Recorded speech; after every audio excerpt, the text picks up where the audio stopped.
രാജ്യത്ത് എഥനോൾ ഉൽപാദനം വർദ്ധിച്ചത് ഭക്ഷ്യസാധനങ്ങളുടെ വിലക്കയറ്റത്തിന് വഴി തുറക്കുന്നു. എഥനോളിനായി അരിയും കരിമ്പും ചോളവും വ്യാപകമായി ഉപയോഗിക്കുന്നതാണ് വിലക്കയറ്റം സൃഷ്ടിക്കുന്നത്.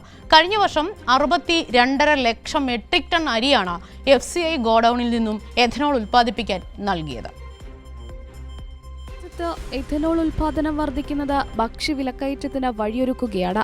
1 കിലോ അരിക്ക് 5 മുതൽ 8 രൂപ വരെയാണ് വർദ്ധിച്ചത്. 1 കിലോ പഞ്ചസാര വില 60ലേക്ക് അടുക്കുകയാണ്. ശർക്കര വിലയും കുതിക്കുന്നു. കോഴിത്തീറ്റയ്ക്ക് വില വർദ്ധിച്ചത് മുട്ടയുടെയും കോഴിയിറച്ചിയുടെയും വില വർധനവിനാണ് വഴിയൊരുക്കുന്നത്.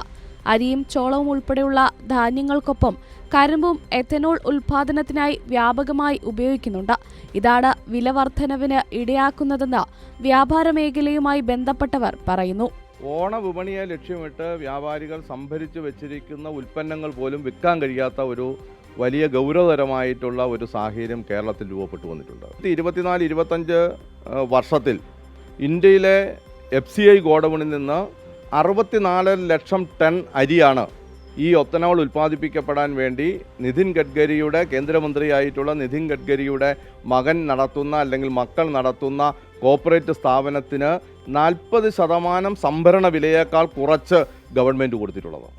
തികഞ്ഞ അഴിമതിയാണ് രംഗത്ത് നടത്തിയിട്ടുള്ളത്.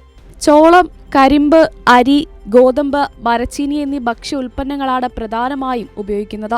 വൻകിട കമ്പനികൾ കർഷകരിൽ നിന്നും നേരിട്ട് ഇവ സംഭരിക്കാനുള്ള നീക്കങ്ങളും തുടങ്ങിക്കഴിഞ്ഞു. ഇത് ആഭ്യന്തര വിപണിയിൽ ഭാവിയിൽ ഭക്ഷ്യക്ഷാമത്തിന് വഴിയൊരുക്കും. അത് കൂടുതൽ രൂക്ഷമായ വിലക്കയറ്റമാവും സൃഷ്ടിക്കുക. കൈരളി ന്യൂസ്, കോട്ടയം.